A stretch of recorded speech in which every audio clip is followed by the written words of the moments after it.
Hey y'all, it's Dr. Know-It-All. So yep, I just dropped my kid off at the head of school. I'm headed to, well, I'm actually at the gym, which is why I don't have my seatbelt on.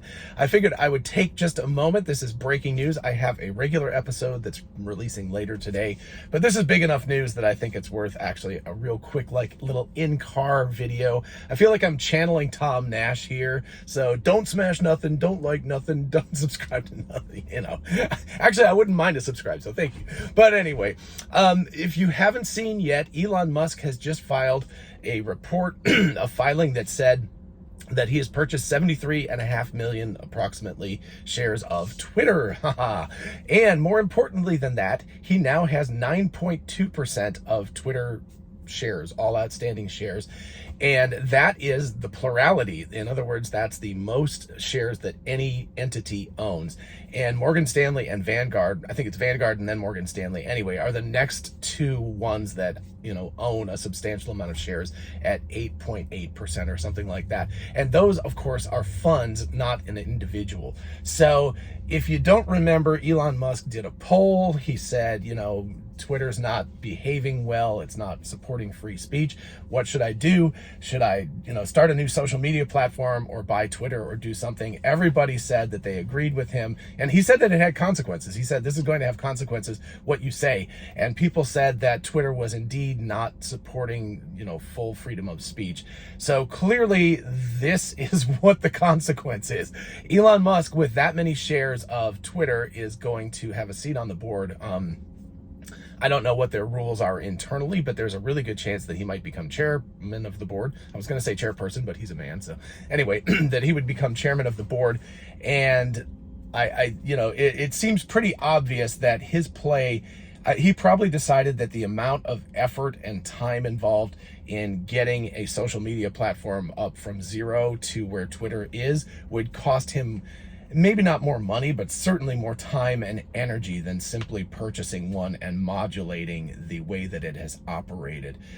You know, clearly he has enough money to do this, and I think that he's got a plan now that he's like, okay, we're gonna do perhaps a hostile takeover of Twitter. I don't know, but anyway, he's going to make a significant effort to change the trajectory of Twitter, make their algorithm. His one big thing is what he wants to do is make the algorithm that they're using to, you know, say who is being censored, because there is a lot of censorship that goes on with Twitter, including the fact that sometimes people will post something and you'll have to actually click on it to say, like, yes, I agree to see potentially offensive content. I don't know if they would continue that. That might be a reasonable thing to continue. By the way, there's a Honda dealership behind me, which makes me a little bit sad because, like, it seems like everybody except for Tesla is going out of business. So I don't know if you haven't seen the Q1 results. Anyway, that's in my video that's coming up. And also, if you're not following me on Twitter, you should definitely follow me on Twitter. I did a meme last night that has gotten something close to 100,000 views. Anyway, so I won't give it away. Go on Twitter. It's Dr. Know-It-All 16 on Twitter. Check it out.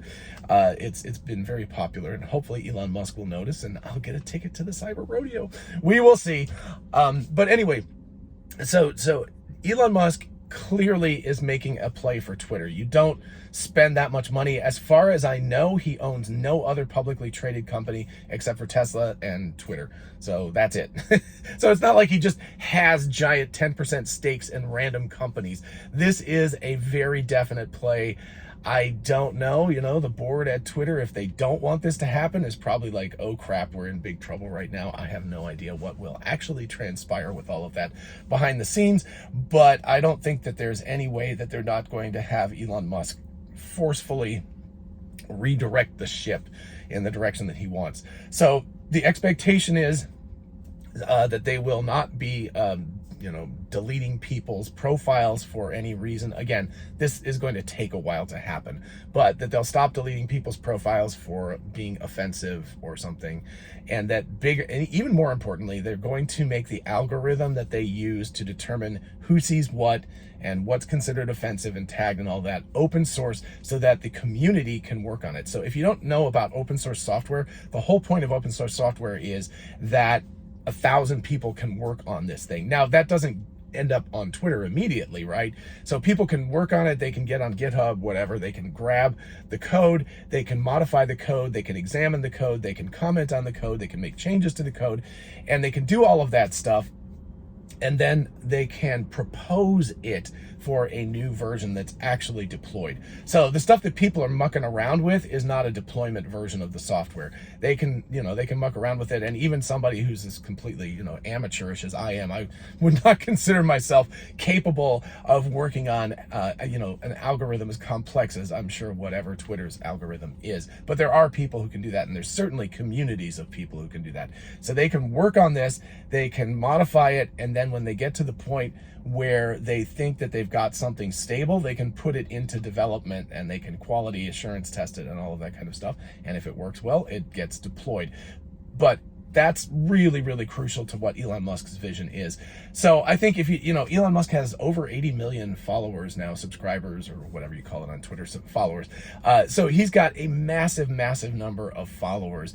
And I think he would be going backwards, right? A lot of social media platforms start and they don't get anywhere, just like many, many startups. So it's a much, much riskier proposition, and he could definitely do it for less money if he was doing it himself as a startup, a lean startup. But goodness gracious, at some point in life, like, I remember being a very young person and having no money, but a lot of energy. And I would go out and I would, we bought the place that my ex-wife and I started in the real estate market we purchased let's call it a fixer-upper at the end of a crash in the California market. So it was the end of a crash in the California market and the fact that we bought a fixer-upper condo, we were able to put in a great deal of effort, fix it up, paint it, make it look nice. In like 3 years, we made a lot of money, like $50,000, which we then parlayed into a bigger house, You know how that stuff goes. And so it gets bigger and bigger. So that's what happens when you're like 25, 26, 30 years old. You have a ton of energy.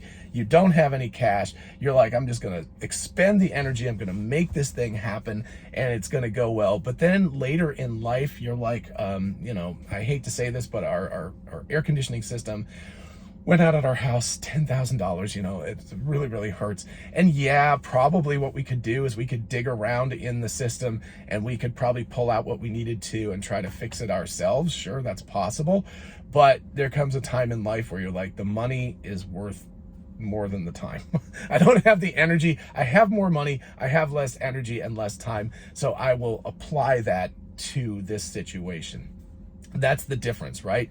And I think where we are with Elon Musk is that he, if he was, say, 25 or 30 years old, didn't have these massively successful companies and didn't have more money than almost anybody else on earth. I can never remember if he has more or less than Jeff Bezos. Certainly they have less than Vladimir Putin, although maybe they have more than him now. Who knows? With the whole ridiculous situation in Ukraine. Oh, gosh.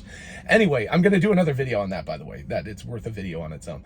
But anyway, so he has more money than time right now. And the obvious thing to do is to take a successful platform where he's already one of the outstanding presences on there in terms of social media, and he has the money to buy the shares and to basically buy his way into this thing and have his own way with it.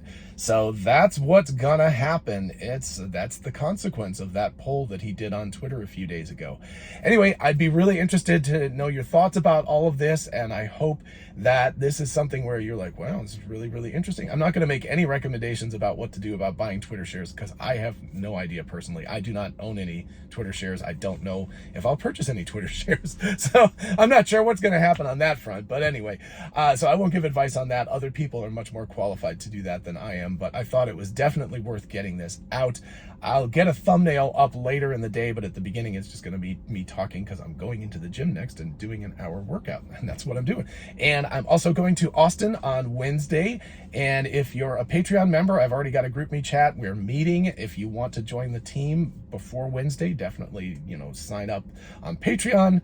shoot me a quick message and I'll give you the information, and we will meet in Austin. I'm super looking forward to it. Hopefully I'll get a ticket to GigaFest. Even if I don't, it's going to be a blast, and it's going to be wonderful to meet a lot of you out there.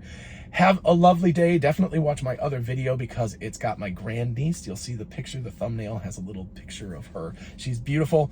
Anyway, I can't wait to meet her. She's in California, so it's going to be a little while before I get out there. But anyway, in the meantime, have a lovely day. I will talk to you all later. And all right, bye-bye.